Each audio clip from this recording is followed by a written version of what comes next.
is so cheap too. You can get like a 25 from Cisco. He can get like a 25-pound thing of salt for like almost.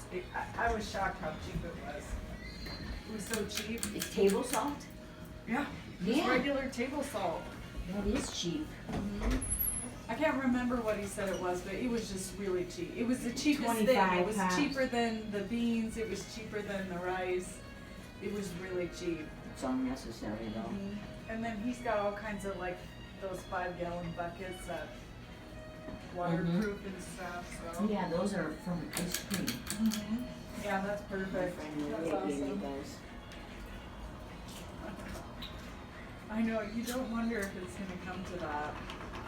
I haven't heard what's going on right now. I looked up Bill Gates though, and yeah, he does some all the farmland. It's not a secret either. That's It's just not a secret. This No. stuff is not a secret. no.